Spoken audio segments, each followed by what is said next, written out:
자, 사람들에게 있어서 의식적으로나 무의식적으로나 쫓아가는 것이 있습니다. 그것이 바로 뭘까요? 행복입니다.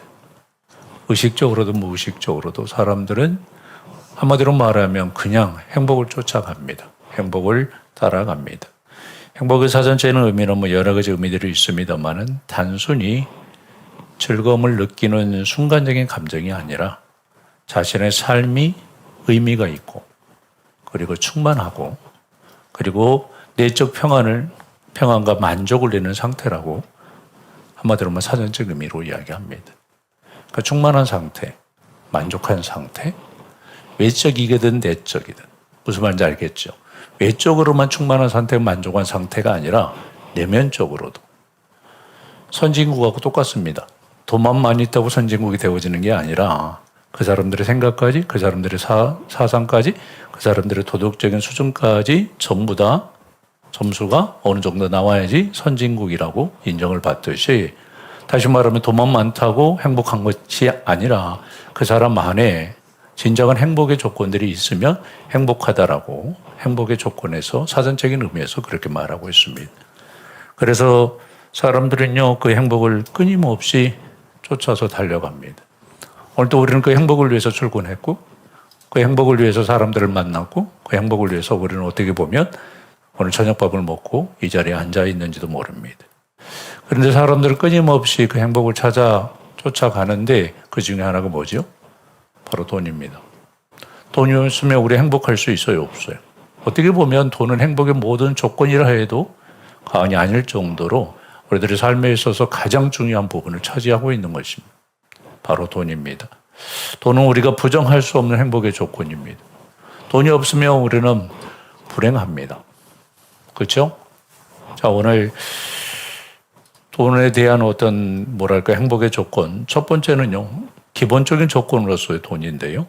돈이 없으면 의식주와 같은 기본적인 욕구를 충족할 수 없기 때문에 행복을 느끼기가 어렵습니다. 쫄쫄쫄 굶어가면서 나 행복해. 미친놈이지. 그렇죠? 잠잘 때도 없어가지고 얼어 죽으면서 나 행복해. 어불성설입니다. 잘 안 되죠. 어느 정도 의식적인 그리고 우리들의 삶을 울타리가 되어줄 수 있는 한마디로 말하면 방패막이 되어질 때 우리는 행복하다라고 이야기합니다. 심리학자 메슬로우가요. 욕구 단계 이론이라는 책에서 이렇게 이야기합니다. 생리적인 욕구와 그리고 안정의 욕구가 다시 말하면 돈이 뒷받침되어져야만이 충족되어질 수 있다라고 이야기합니다. 다시 이야기하자면 생리적인 욕구, 그 다음에 안전의 욕구, 이것이 뭐가 뒷받침되어져야 된다고? 돈이. 오늘도 우리 저녁 어떻게 보면 돈 먹고 왔습니다. 돈이 없으면 쌀을 살 수 있어요? 없어요? 어떤 부자재, 부식 살 수 있어요? 없어요? 없습니다. 돈이 우리들의 삶을 가장 기본적인 생리적인 것을 한마디로 말하면 최소한의 경제적인 행복의 조건을 만들어 주는 것이 바로 돈입니다. 그리고 두 번째로는 자유와 선택의 조건으로 돈입니다. 돈은 단순히 생존의 문제를 뛰어넘어서 우리에게 뭘 주냐면 선택할 수 있는 자유를 줍니다. 그렇죠? 원하는 학교를 돈이 없으면 우리 갈 수 있어요? 없어요? 실력이 안 돼서 못 가긴 하지만 요즘은 실력이 안 돼서 못 가죠. 옛날에 저희 때는 돈이 있어도요.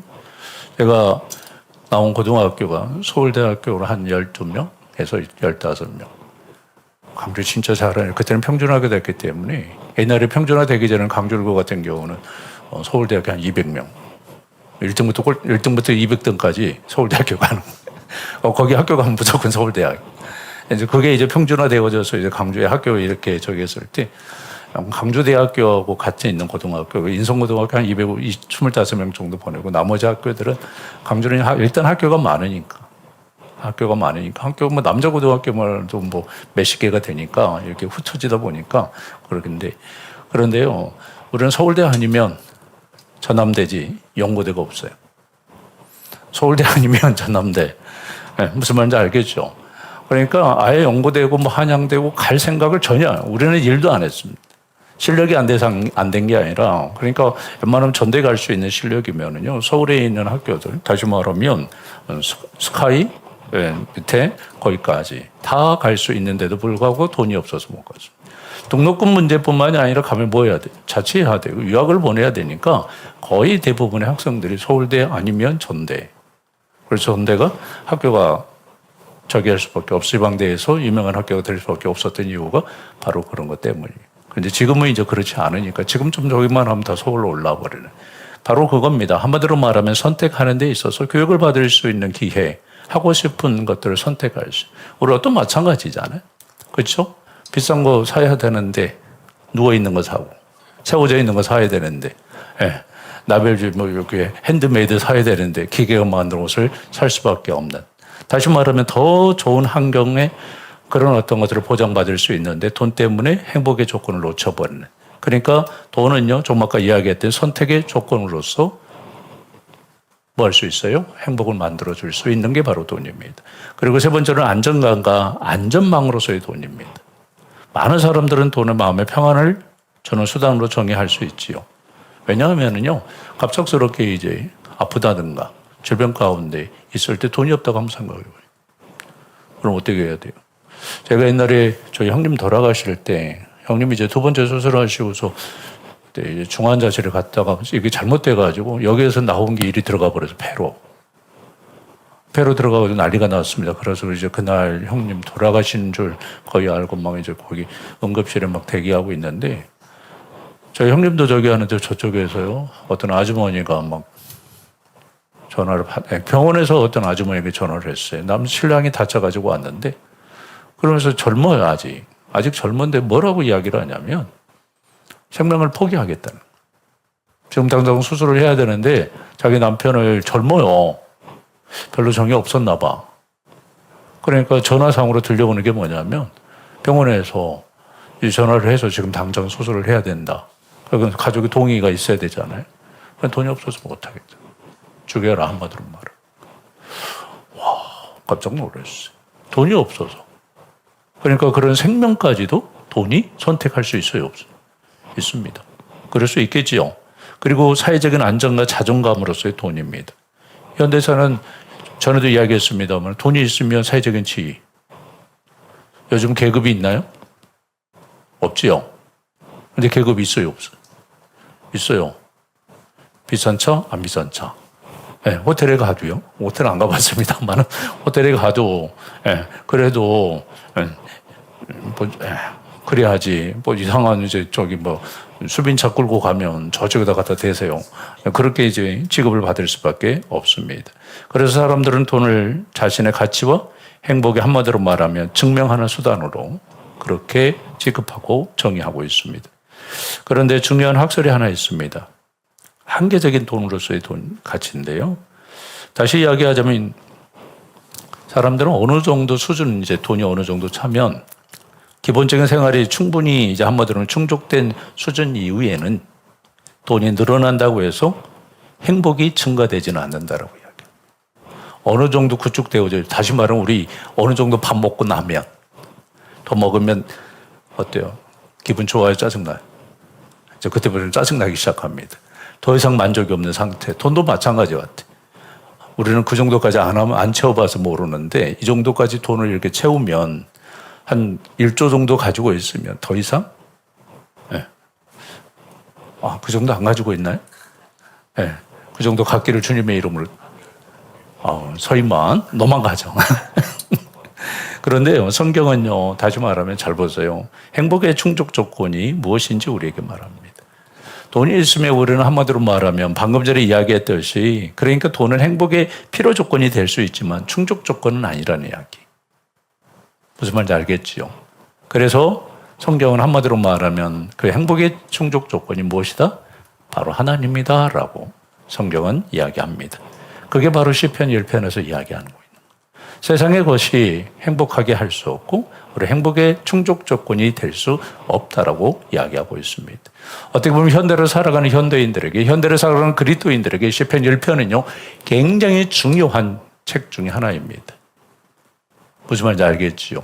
왜 시편이 성경 중간에 있고 그리고 시편에서 가장 저기 한 성경이 시편 1편에 있는지 우리는 알아야 됩니다. 시편 1편은요 시편의 전체의 선문과도 같습니다. 다시 말하면 시편 전체 이야기를 말한다. 그럼 바로 시편 1편입니다. 시편 1편은 한마디로 말하면 전체를 이야기하는 표지판이기도 합니다. 시편을 짜고 짜면 뭐가 나오냐? 시편 1편이 나옵니다. 잘 들으세요. 성경을 짜고 짜면 뭐가 나와요? 시편이 나옵니다. 시편을 짜고 짜면 뭐가 나온다고요? 그러면 성경을 짜고 짜면 뭐가 나온다고요? 시편 1편이 나오는 거예요. 굉장히 중요한 이야기입니다. 왜 성경을 편집하는 데 있어서 가장 가운데 시편이 있고 시편의 가장 앞에 시편 1편이 있는지 우리가 그걸 알아야 돼. 그러니까 시편 1편은 우리들이 생명과 같이도 읽어야 될, 그리고 정말로 우리들의 정체성이고 우리들의 사상이라는 사실을 기억할 수 있기를 원합니다. 특별히 시편은요, 전에도 이야기했듯이 이스라엘 백성들이 70년 동안 바벨론 포로 그리고 페르시아의 포로로 돌아와서 그들이 나는 누구야? 70년 동안 애국에 살다고 돌아와 보세요. 그 나라로 태어나지도 않았습니다. 수르바벨 같은 경우도 돌아왔는데 수르바벨이 어떻게 보면 바벨론 2세예요. 이스라엘 태어나지 않았습니다. 솔로몬의 성전의 영광도 보지도 않았습니다. 우리 아버지가 살았대, 우리 할아버지가 살았대. 우리 그럴 수 있어요, 없어요? 있잖아요.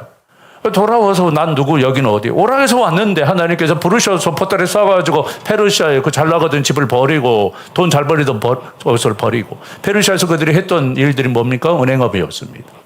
그때부터 은행이 생겼다고요. 그래서 유대인들이 지금도 80%가 유대인들이 돈을 가지고 있는 이유가 바로 그것 때문입니다. 페르시아 때부터 돈을 가지고 있어서 하만 거 가지고 그때부터 이단 놀이해서 그렇게 됐다라는 설이 거의 정설입니다. 그러면 그거 놔두고 돈 잘 버는 그거 놔두고 은행업 놔두고 그 척박한 땅으로 돌아온다는 게 쉬워요, 어려워요? 맞습니다. 그런데 여기는 누구? 여기는 어디? 여기는 누구가 아니라 여기는 어디? 난 누구? 그들은 갈등할 수밖에 없었습니다. 성전을 왜 지어야 돼? 성벽을 쌓는데 왜 쌓아야 돼? 우리 조상들이 쌓았으니까. 한번 생각해보세요. 페르시아에서 태어났다고요. 그런데 여기 와서 성전 지으라고 성벽 쌓으라고 하면은 그들의 정체성이나 그들의 사상은 그쪽이잖아요. 무슨 말인지 알겠지? 그래서 그들이 우리는 누구? 우리는 어디서 왔고 어디가 뿌리이고, 그래서 뿌리를 찾아서 한마디로 말하면 뭘 만들었어요? 역대상하를 만들었어요. 그리고 또한 우리는 하나님의 백성으로서 어떻게 살아가야 되는지에 대한 정확한 답이 뭐냐? 그래서 많은 한마디로 말하면 글들을 모으기 시작했습니다. 그래서 편집하기 시작합니다. 그래서 편집해가지고 만든 성경이 바로 시편, 한마디로 말하면 우리가 보고 있는 그 시편입니다. 그래서 시편이 막 뒤집박죽 되어져 있습니다. 굉장히 정교하게 앞에 1편에서부터 몇 편까지는 뭐예요? 정확하게 해놨습니다. 그래서 나중에는 할렐루야로 계속 나오잖아요. 무슨 말인지 알겠죠? 맨 처음에 복이 뭐냐라고 이야기해놓고 복 있는 사람은 악인의 길을 따르지 아니하며 죄인의 길을 서지 아니하고 오직 하나님의 율법 가운데 살아가는 자인데 그들이 마지막에 뭐 하는 것이다? 할렐루야 하는 거예요. 그래서 성경의 전체적인 이야기가 바로 뭐죠? 바로 그거예요, 그거 아니에요? 그거잖아요. 우리가 하나님의 백성으로 살아가게 되면 마지막 결론이 뭐라고요? 할렐루야. 아멘. 그게 바로 시편의 이야기입니다. 바로 복 있는 사람이 어떤 사람인가? 이게 지금 현재 한마디로 말하면 하나님을 섬기는 사람. 제가 말장난 좀 할까요? 복이 있는 사람이 복 있는 사람이에요. 이 복이 뭐냐? 하나님이 있는 사람. 하나님이 있는 사람이 진정한 뭐라고요? 행복한 사람이라고. 복이 있는 사람이 복 있는 사람입니다. 말장난 같지만 복이 있는 사람. 앞에는 좀 올려야 됩니다. 복이 있는 사람이 어떤 사람이라고? 복 있는 사람이라고. 우리는 복 있는 사람입니까? 돈이 없어서 슬픈 사람입니다. 그래도 어느 정도 오늘 저녁에 돈 걱정 안 하고 밥은 먹고 왔죠. 돈 걱정 하신 분도 계시죠. 네.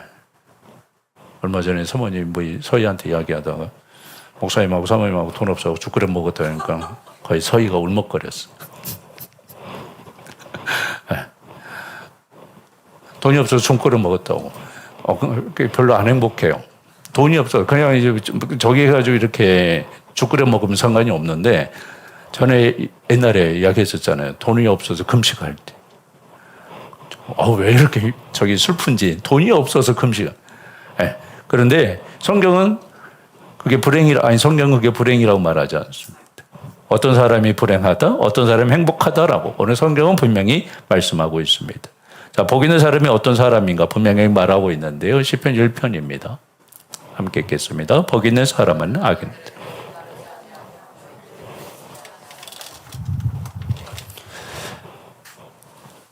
여기에서 첫 단어가 복 있는 사람, 아수레입니다.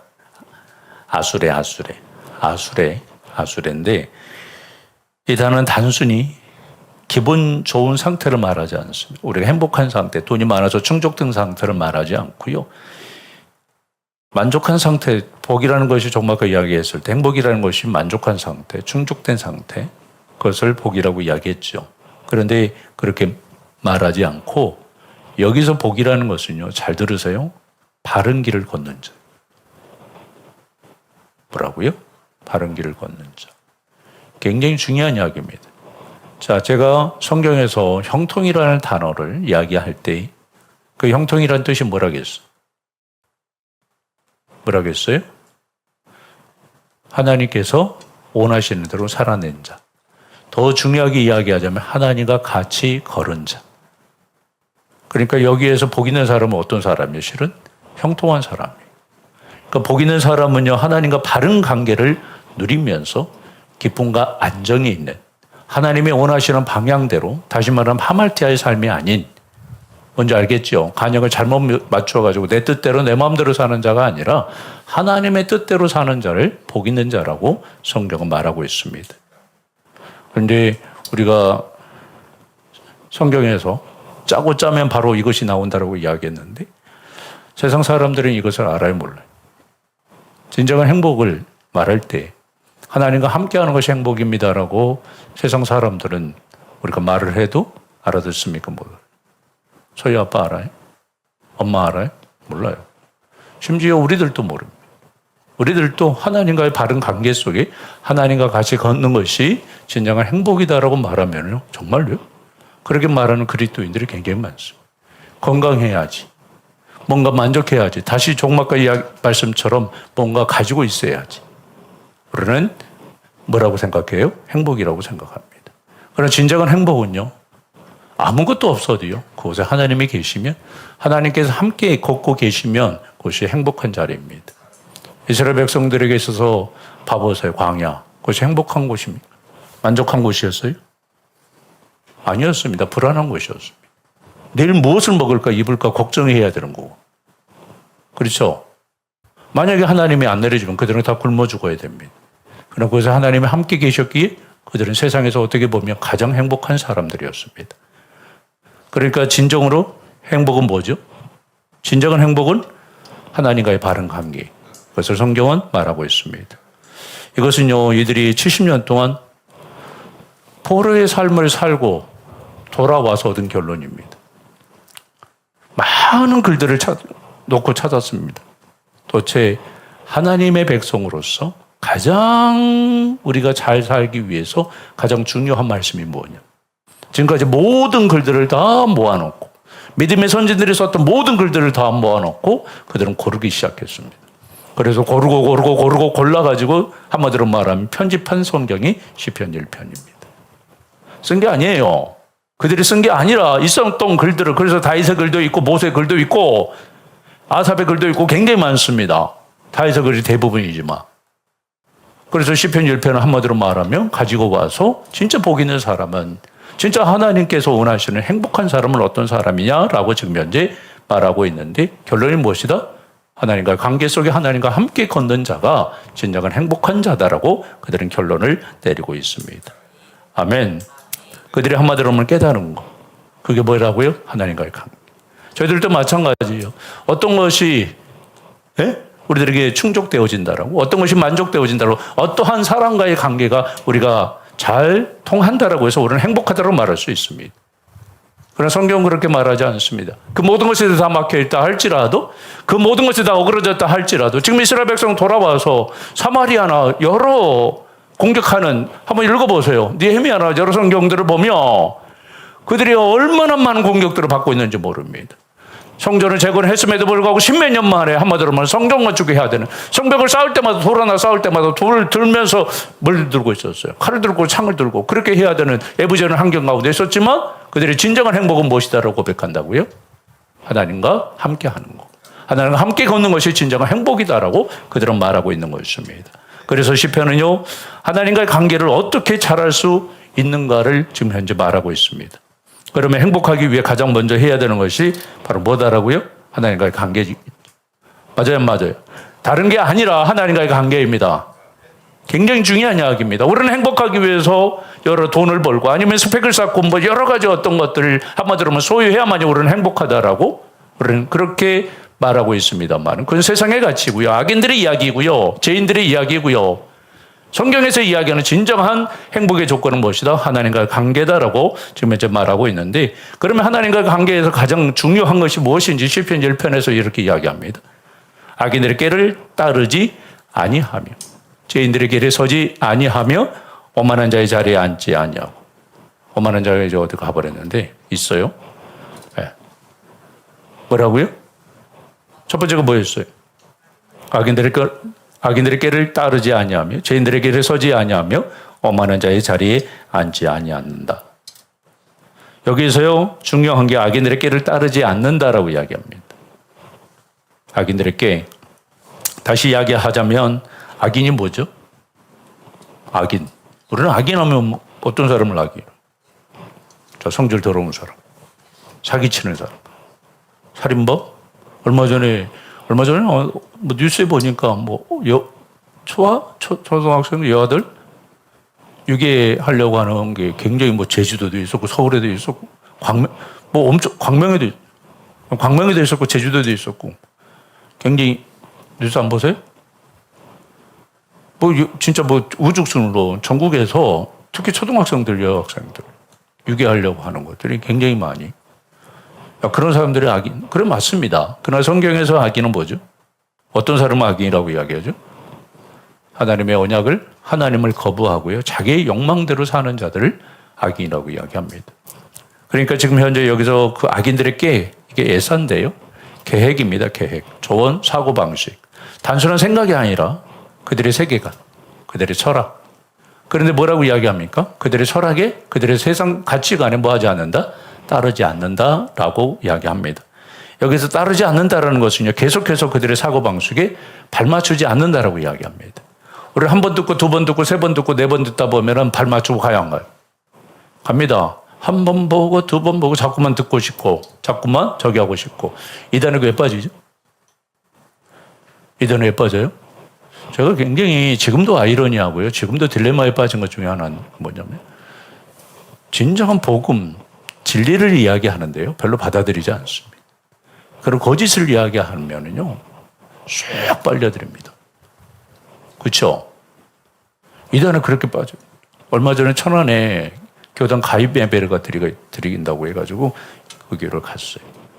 교회 이름이 참 예뻤어요. 하음교회. 하나님의 음성을 듣는, 하나님이 한마디로 말하면 말씀을 날마다 듣는 곳이니까. 거기에서 이제 밥 먹는다고 해가지고, 천안도 팽팽한 곳인데 하여튼 언덕이었어요. 이렇게 나오는데요. 에따만한 건물이 있었어요. 하나님의 교회가 아니라 신천지를 별로, 하나님의 교회는 맨날 봐도 신천지가 에따만하게 있는 건 그렇게 많이 못 봤는데 진짜 에따만하게 있어요. 깜짝 놀랐어요. 그러면서 그 목사님이 이제 나이가 드셨는데 청년도 바글바글하다고 그런 이야기를 하더라고요. 왜 그렇게 바글바글할까요? 뭐 때문에? 정말 아까 여기서 이야기하는 사고방식, 그렇죠? 그들의 가치관을 갖다가 한 번 듣고 두 번 듣고 따랐기 때문에 그런 일이 생깁니다.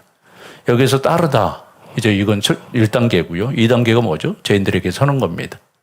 여기에서 죄인이라는 말이 핫한데요. 하나님의 기준에서 빗나간 삶을 습관적으로 사는 자들. 이게 죄인입니다. 무슨 말인지 알겠죠? 습관적으로 자기 뜻대로 살아가는 자들.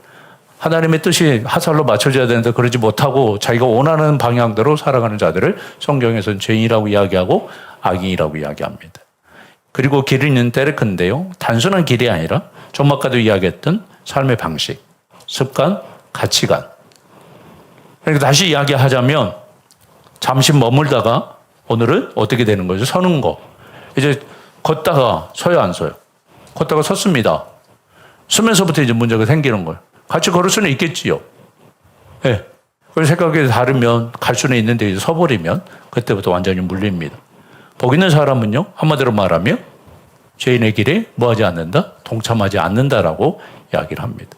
그러니까 타협조차도 우리 이단하고 이렇게 이야기하면 우리가 이길 것 같죠. 저는 한번 이겼어요. 여호와 증인한테. 이야기했었잖아요. 고등학교 사모님한테. 나 졸업하고서 알바하고 있는데 찾아와가지고 할머니하고 아가씨하고 둘이 찾아왔길래 조사놨어요. 진짜 성경 가지고 따박따박 성경 가지고 저도 따박따박 성경 가지고 따졌어요. 배웠지. 네. 여호와 증인 오면 이길 것이다. 반드시 이길 것이다. 그래가지고 그들이 이야기하는 거 가지고 저도 성경을 제시하면서 따졌어. 그래서 할머니하고 아가씨하고 계가품을 물고 갔어. 그 다음날 5명 데리고 왔어. 알바하는데 사장님한테 욕 바가지로 넘어왔어. 뭐 하고 있냐? 뭐 하고 있냐? 그 뒤로부터는 제가 지금도 여호와 증인 만나면 교회 안 다닌다고 이야기합니다. 따져봐야. 옛날에 저기 봉담에 있을 때 전도하러 왔는데 아파트 새로 들어오는데 권사님이 눌렀는데 누가 지금 내려왔어요, 순간. 그래서 목이 이제 막 지금보다 좀 진짜 더울 때였어. 8월달 막 더워가지고 물 마시고 싶었는데 이제 좀 눌러가지고 누구 있으면 물 좀 달라고 이제 막 그렇게 내려오고 있는데 할머니가 백발 할머니가 다 내려왔어. 다 내려가고 남의 층 내려갔는데도 불러가지고 들어오라고 들어가서 봤더만 저도 뭐가 있어가지고 스캔을 딱 떴어요. 그랬더니 신세계 성경에 꽂혀 있더라고. 아, 증인이시구나. 그런데 이제 권사님 모르시. 저쪽에서 막 저기 하면서 막 예수 믿으세요 그러니까 탁 첫 마디가 뭐라면 어떻게 해서 예수 잘 믿는 건데. 그래서 제가 말을 잘랐어요. 딱 보니까 여호와 증인이신데요. 할아버지 할머니 곱게 늙으셨는데 그냥 저기 잘 믿고 잘 가시라고. 여기서 앉아봐서 지금 날도 더워 죽겠는데 여기서 앉아가지고 논쟁해봐요. 저도 전문가인데 제가 지겠습니까? 그리고 정중하게 인사드리고 준 오렌지 주스를 맛있게 마시고 나왔어요. 그걸 해봐야 아무리 저기 해도 다시 말하면 악인들에게 이미 들어가게 되어지면은요 건져낼 수 있다 없다. 굉장히 중요한 이야기입니다. 자, 그리고요 오만한 자의 자리에 앉지 않냐고. 오만한 자는 내심인데요 하나님을 조롱하며 신앙을 비웃는 자입니다. 지금 이 세상 가운데 많죠. 여기서 자리에 앉다라가 아삽인데 거주하다, 머무르다, 함께 삶을 나누다. 그러니까 단순히 스쳐 지나가는 것이 아니라 단순히 걷는 것이 아니라 단순히 서는 것이 아니라 이제는 한마디로 말하면 그들의 정체성으로 인하여서 완전히 상학된 삶. 돈을 많이 벌어야 된다? 맞습니다. 그럼 그게 전부입니다. 신앙은 하나도 없고요. 신앙의 정체성은 하나도 없고 하나님 나라의 백성의 정체성은 하나도 없고 신앙의 한마디로 하면 세상 사람의 정체성으로 완전히 가득한 사람. 이것을 성경에서 뭐라고 하고 있어요? 오만한 자의 자리다라고 이야기를 하고 있습니다. 자, 히브리 원문을 보면 지금 이 절은요, 3가지 타락의 단계, 좀 아까 이야기했죠. 어떤 단계? 맨 처음에 따르다, 그 다음에 서다, 앉다. 따르다는 발걸음을 멈추는, 한마디로 말하면 맞추는 시작이고요. 머무르는 것은요, 동참하는 단계이고요. 그리고 앉는 것은요, 완전히 동일시되는 단계입니다. 이 단계까지 가면 성경은 뭐라고 이야기하죠? 악인이라고 이야기합니다. 그리고 거절하고 나서 이제 바로 해야 되는 것이 있다라고 이야기해요. 다시 말하면 세상 가치에 대해서 복 있는 사람은 뭐 해야 된다? 거절해야 된다. 우리 세상 가치에 동의하십니까? 돈이 많으면 행복하다. 맞습니다. 그런데 그것은 행복한 게 아니라 만족한 상태를 만들어내는 것이지 진정한 행복은 돈이 아니고요. 하나님이라는 사실입니다. 우리는 거기에 동의해야 될 줄 믿습니다. 돈이 전부입니까? 아닙니다. 돈은 우리를 한마디로 말하면 만족해 할 수는 있지만 완전히 충족되어지는 삶을 살게 할 수는 없습니다. 완전한 충족은 무엇이라고요? 바로 하나님입니다. 그래서 시편 기자는 이렇게 이야기합니다. 2절입니다. 오직 여호와의 율법을 즐거워하여 그 율법을 주야로 묵상하는도다. 묵상하는다라는 단어가 하가인데요. 오늘 단어가 좀 많이 나올 거예요. 다 외우세요. 단순히 생각만 하는 것이 아니라 소리내어서 읊조리는 거예요. 읊조리는 거. 고대 유대인들은요, 말씀을 눈으로만 보지 않았습니다. 입으로 작은 소리를 내면서 반복해서 되새겼어요. 특히 저기 이슬람에서 잘하죠. 이상한 거 다 읊조리는 거예요. 그 꿀하는 걸 읊조리는 거. 유대인들도 그렇게 읊조립니다. 한마디로 말하면 가슴에 새기면서 계속적으로 마음속에 들어오도록 훈련하는 거예요. 우리 계속 읽다 보면 그 말씀이 내게 살아서 들어올까 안 들어올까. 자, 그 이슬람 그 꿀안 옛날에 눌레가 죽는다 그랬죠. 영적으로 이렇게 들어온다니까. 마하반 이것도 다 똑같아요. 무슨 말인지 알겠죠? 중림들이 앉아가지고 이렇게 목탁 두드리면서 저기 하는 게 그냥 하는 게 아니라 목탁이 뭐예요? 영적인 겁니다. 영매. 그걸 통해서 하반이 하면서 귀신 충만한 거. 그냥 하는 게 아니라고요. 그런데 우리는 그렇게 안 해요. 물을 치면서 평범 우리 그렇게 하지 않습니다. 성경 저기 하면서 읊조리면서 우리 그렇게 음악을 저기 하면서 그렇게 하지 않습니다. 음악 들으면서 저기 하는 것은 뭐죠? 드라마 성경 그거밖에 없습니다. 그리고 우리들의 삶 가운데에서 읊조리는 것이 없는데 유대인들이 그랬었다라고요. 다시 말씀드리며 말씀 묵상은요 단순히 한마디로 말하면 지식 쌓는 것이 아니라 말씀을 되뇌이면서 내 삶에 적용시키는 게 바로 여기에서 이야기하는 묵상입니다. 여기에서 율법에 나오는 율법이요. 율법. 여기에서 율법이라는 단어가요. 쉽게 이야기하자면 가르치다라는 의미가 있어요. 뭐라고요? 가르치다. 그러니까 오직 여호와법을 즐거워하여 그 법을 죄하로 묵상하니까 율법이 나를 뭐 하는 거예요? 가르치는 겁니다. 그러니까 묵상이 뭐라고요? 내 생각을 보고 그 말씀을 100% 가르침을 받는 겁니다. 내 감정을 빼고, 그렇죠? 내 의지를 빼고 주님에게 한마디로 말하면 완전히 장악되는 거. 가르침을 받아서 100% 순종까지 가는 게 한마디로 말하면 묵상입니다. 그냥 지식으로 성경 좀 암송하고 성경 좀 읽고 우리는 큐티하고 그 정도로 끝납니다. 그럼 그게 아니라 내 삶에 있어서 완전히 장악되어지는 것을 성경에서 묵상이라고 이야기합니다. 그러니까 하나님과 동행의 삶을 살게 만드는 것이 뭐라고요? 묵상이라고요. 조금 전에 이야기했듯이 복이 뭐라고요? 하나님과 함께 걷는 거. 그러니까 지금 현재 묵상을 통해서 하나님과 함께 걸을 수 있게끔 성경은 만든다라고 이야기합니다. 무슨 말인지 알겠지요? 그러니까 복은요 바른 길을 걷는 자, 방금 전에 말씀을 드렸듯이 하나님과 바른 관계 안에서 누리는 기쁨과 안정이라고 성경 분명히 이야기합니다. 그러면 진정한 묵상은 날마다 하나님의 말씀에 걸어가면서 말씀대로 걸어가면서 순종하는 거, 이게 복이다라고 성경은 말하고 있는 겁니다. 그랬을 때 성경을 복을 가진 자가 어떤 삶을 살게 되는지, 날마다 하나님과 같이 걸으면 우리 피곤할 것 같죠. 내가 하고 싶은 것도 못하고. 서희야? 목사님 입사시간 동행하는 것도 힘들어. 그럴까 안 그럴까? 우리 어른들이 싫어하고 꼰대들이 싫어하는데 그 어른하고 꼰대하고 24시간을 함께 한다라는 게 쉬워요, 어려워요? 어려워요. 제가 저래도 농담 삼아 그런 이야기 했습니다만 결혼 선배 언니한테 물어봤을 때 뭘 하겠다고요? 네. 남자친구 집에 안 가고 여자친구 집에 안 가는 거. 그럼 혼자 있고 싶은데 사람들은 본성적으로 혼자 있고 싶은데 이 본성적으로 혼자 있고 싶은 걸 못하게 만드는, 하나님이 그런데 옥죄게 만들고 계속 동행해. 이게 힘들 것 같은데 그러나 그래서 하나님이 안 보이시는 거. 우리 보고 덜 힘들라고. 만약에 하나님이 불꽃 같은 눈으로 계속 보고 계시면 우리가 살아가는 데 있어서 우리는 숨막혀서 죽을 겁니다. 그래서 하나님께서는 우리에게 있어서 안 보이시기 오늘 또 임하고 계시고요. 함께 한다는 사실입니다. 자, 보세요. 지금 3절에 이렇게 이야기합니다. 먼저 이제 다시 이야기하자면 복 있는 사람과 복이 없는 사람, 의인과 악인을 대조하고 있는데 그는 시냇가에 심은 나무가 철을 따라 열매를 맺으며 그 잎사이가 마르지 아니한 같으니, 여기서 중요한 단어가 심었다예요. 잘 보세요. 누가 심었어요? 누가 심었어요? 의인이 심었어요? 아니에요. 하나님이 심었어요. 할렐루야.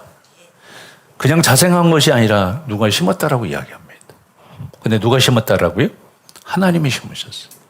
그는 시냇가에 심은 나무가 시절을 따라 열매를 맺으며 그 잎사이가 마르지 아니한 같으니 그가 하는 모든 일이 형통하리로다 라고 이야기합니다. 제가 좀 아까 복이 뭐라고 했어요? 형통이라고 말씀을 드렸습니다. 그러니까 성경은 계속적으로 반복적인 단어들을 통하여서 이야기합니다. 진정한 형통이 뭐냐? 진정한 복이 뭐냐? 진정한 의인의 삶이 뭐냐? 라고 우리에게 계속 질문을 던지고 있는 것입니다. 여기에서 뭐라고 먼저 이야기하죠? 시냇가에 심은 나무가 철을 따라 열매를 맺는다라고 이야기하는데, 철을 따라 한마디로 하면 계절마다 열매를 맺어요. 우리 계절마다 열매 맺어요? 맺어요. 겨울에만 안 맺고 봄, 가을, 가을로 맺습니다. 봄에 열매 맺어요, 안 맺어요? 봄에 열매 안 맺나요? 봄에 나오는 거 없어요? 네, 있어요. 없어도 있다고 그래서요. 요즘 뭐 사시사철로 나오잖아요. 딸기 12월이야. 그죠? 딸기 12월부터 딸기철이야. 네, 12월 되면 딸기철이야. 옛날에는 딸기철하면 5월, 6월 이렇게 넘어가야 되는데 지금은 12월. 지금 5월, 6월은요, 딸기요, 거의 끝날 때야. 그죠? 네, 새로 이제 저기 할 때. 그렇게 이제 바뀌어버렸는데, 철을 따라 여기에서 계절마다 열매가 있는 풍성한 삶이다라고 말씀하고 있는데요. 이 이미지는 바로 에덴 동산입니다. 맞죠? 에덴 동산이 계절마다 열매가 있었을까 없었을까? 거기에 겨울이 있었나요? 있었어요? 없었어요. 노아 이후에 성경에 분명히 이야기합니다. 사계절이 뚜렷해졌다고. 왜 뚜렷해졌다겠어요? 제가 이야기했죠. 그걸 과학적으로 이야기하자면 위에 물층이 사라져버리니까 북극이 생기고 남극이 생기고, 그때는 자전을 하고 공전을 해도요, 비닐하우스니까 이게 자전을 하고 공전을 해도 항상 똑같았어요. 무슨 말인지 알겠어요? 항상 똑같아. 겨울에는 좀 추울 수 있었겠지만, 얇은 이불 좀 덮고 잘 수 있겠지만 전혀 그러지 않고 똑같았다라고요. 그런데 위에 물층이 없어져 버리니, 비닐하우스가 곧어져 버리니까 어떤 문제가 생겨요? 사계절이 뚜렷해지는 그런 일들이 생겼다고 성경이 이야기합니다. 그러니까 다시 이야기하자면 사계절 동안 열매가 계속 나온다. 잘 보세요. 때를 따라. 굉장히 중요한 이야기입니다. 때를 따라 열매를 맺는다. 그 말씀은요, 항상 모든 상황마다 하나님의 우리의 밖으로 나타난다는 이야기입니다. 성경의 9가지 열매. 항상 사랑과 희락과 화평과 하나님의 성품이 밖으로 나타나는 사람. 지금 현재 진정한 복 있는 사람은 어떤 사람이에요? 형통한 사람이라고 말씀하죠. 형통이 뭐라고 이야기했어요? 하나님의 뜻대로 사는 자라고 이야기했습니다. 그럼 하나님의 뜻대로 사는 사람은 어떤 사람이에요? 하나님 밖으로 매 순간마다 나오는 사람. 기분이 좀 좋으면 나오고, 기도 좀 많이 하면 나오고, 그게 아니라 언제든지 때를 따라서 하나님의 형상이 보이는 사람, 하나님이 예수 그리스도의 복음을 전할 수 있는 사람, 예수 그리스도의 생명을 말할 수 있는 사람. 아멘. 진정 천국을 보여줄 수 있는 사람이라고 이야기를 하고 있습니다. 그리고 두 번째로는 잎사귀가 마르지 아니한다라고 이야기합니다. 실은 요한계시록에서 잎사귀는요, 치료제입니다. 네. 그런데 여기서 잎사귀는요, 쉽게 이야기하자면 생명입니다. 오늘도 이렇게 어떤 나무를 보는데, 그리고 막 죽어 있는 나무. 소나무들 그렇게 생긴 나무들이 있어요, 없어요? 있어요. 거기에 생명이 있어요, 없어요? 없겠죠. 다시 이야기하자면 잎사귀는 생명입니다. 알레인데요. 그러니까 생명력은 외적인 모습입니다. 다시 이야기하자면 환경과 상관없는 생명력. 그러니까 하나님 안에 있는 사람은요, 어떠한 상황, 잘 봐봐요. 우리 고난을 따라서 갑자기 생명이 없어지고, 여러 또한 시험을 만나고 겨울 같은 삶을 우리가 살아갈 때에도 정말로 생명력 없이 우리가 살아갈 수 있어요, 없어요? 있어요. 환경을 만나면, 상황을 만나면, 문제를 만나면 확 넘어질 수 있습니다. 그래서 성경은 뭐라고 이야기합니까? 하나님과 걷는 자는 어떤 상황에서도 흔들리지 않는다라고 이야기합니다. 어떤 상황에서도 항상 똑같다라고 이야기합니다. 항상 사계절마다 하나님의 모습이 나타난다라고, 실은 똑같은 이야기는 반복되어지는 이야기입니다만은 그렇게 말씀하고 있습니다. 세 번째로는 뭐라고 이야기하고 있습니까? 하늘이 다 형통하다라고. 그렇죠? 조금 전에 이야기했던 형통, 제가 항상 성경을 이야기하자면 똑같은 단어이지만 다른 각도에서 계속적으로 이야기하고 있다라고. 여기서 형통이라는 단어가 찰나인데요. 번창하다, 성공하다, 앞으로 나아가다. 앞으로 나아가는데 그냥 나가는 것이 아니라 누가 함께 나가는 거? 하나님과 함께 나가는 거. 아멘. 그러니까 하나님의 함께 하심으로 인하여서 멈춰 있지 않냐고, 하나님의 비전을 향하여서 앞으로 가는. 그래서 계속적으로 성경은 어떻게 보면 하나님과 동행함으로 인하여서 앞으로 가는, 제자들을 불러서도 앞으로 가자라고 이야기합니다. 아브라함을 불러서 앞으로 가자라고 이야기합니다. 계속적으로 앞으로 가게 해서 하나님의 나라의 땅끝 비전을 이루게 하시는, 에덴 동산의 그 비전을 이루게 하시는 것이 하나님의 뜻입니다. 그러니까 진정한 복 있는 사람은 어떤 사람이라고요? 하나님의 나라를 하나님의 뜻대로 하나님과 동행함으로 만들어내는 자, 하나님의 형통, 하나님의 나라, 하나님의 의인이라고 성경은 말하고 있습니다. 할렐루야. 우리가 어떤 상황, 환경에 따라서 우리의 삶이 한마디로 말하면 묶여버릴 수도 있습니다. 거기에 붙들려 있을 수도 있습니다. 그런데 거기에 개의치 않는다라고 성경은 이야기하고 있습니다.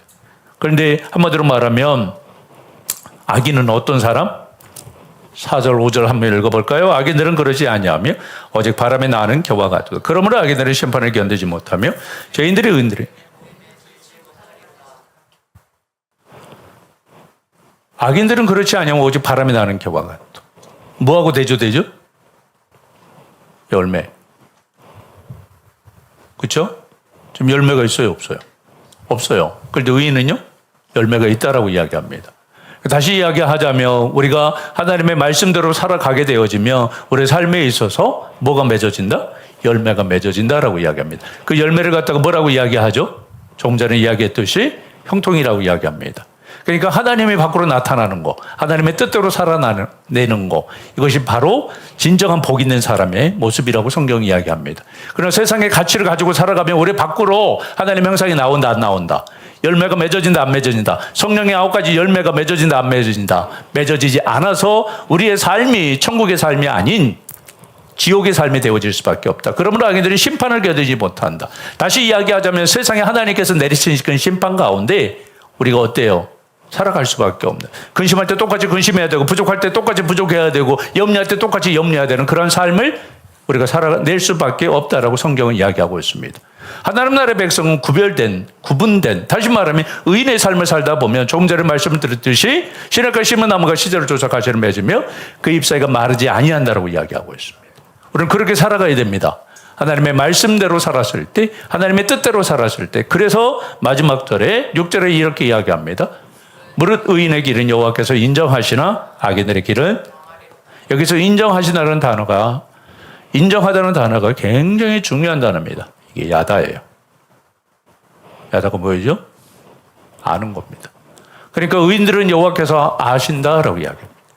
어느 정도 아는 거죠? 완전히 아는 겁니다. 하나님께서 한마디로 말하면 하나님께서 우리에게 있어서 우리의 모든 삶을 뭐 하신다? 아신다. 같이 걸어가면 아시는 거고요. 그렇지 않고 내 생각대로 내 방법대로 악인들의 삶을 살아가게 되어지면 하나님께서 모르신다라고 성경은 분명히 이야기하고 있는 것입니다. 세상 끊임없이 우리들에게 이 길을 선택할 거냐 이 길을 선택할 거냐라고 우리들에게 던집니다. 또한 우리들은 선택해야 됩니다. 이 길은 어렵습니다. 어떻게 보면. 의인의 길을 삶을 살아간다는 게 하나님의 말씀 날마다 읊조리고 살아간다는 게 쉬울까요? 어려울까요? 어렵습니다. 제가 조금 아까 신천지 2단 이야기했습니다. 왜 그쪽으로 잘 빠진다고요? 이쪽이 훨씬 쉽거든요. 다시 말하면 죄인에게 훨씬 쉽습니다. 무슨 말인지 알겠지요? 악한 삶을 살아가는 게 세상의 어떤 방법대로 살아가는 게 훨씬 더 쉽습니다. 하나님의 말씀대로 살아가는 것보다. 다시 말하면 마귀를 따라가는 길이 우리들에게 있어서 훨씬 더 본성적에서 가깝다고요. 하나는 게 더 쉬워요. 어떤 상황에서도 기뻐한다는 게 더 쉬워요. 어떤 상황 가운데 기뻐하는 굉장히 어렵습니다. 제일 힘든 성경이 어디예요? 데살로니가 전서 5장 16절 이하. 쉬워요, 어려워요? 우리는 그걸 너무 가볍게, 너무 짧아서 너무 가볍게 생각. 항상 누가 지었어요? 누구예요, 저자가? 바울 입 찢어버리고 싶지. 네. 니는 항상 기뻐해. 라고 우리는 그런 말, 항상 기뻐할 수 있어요? 모든 것을 다 주님 앞에 맡기고 감사할 수 있나요? 힘듭니다. 그런 성경은 그렇게 요구하고 있습니다. 그것이 우리의 구원의 목적이라고 성경 분명히 이야기합니다. 이는 그리스도 예수 안에서 우리를 향하신 하나님의 뜻이다라고 분명히 이야기합니다. 그래 하기 위해서 우리는 시편 1편처럼 정말로 죄인의 길을 서지 아니하며 오만한 자의 자리에 앉지 아니하고 오직 여호와의 길을, 여호와의 율법을 주의하러 묵상하는 하나님의 백성이 되어져야 된다는 사실을 기억할 수 있기를 주님의 이름으로 축원드립니다.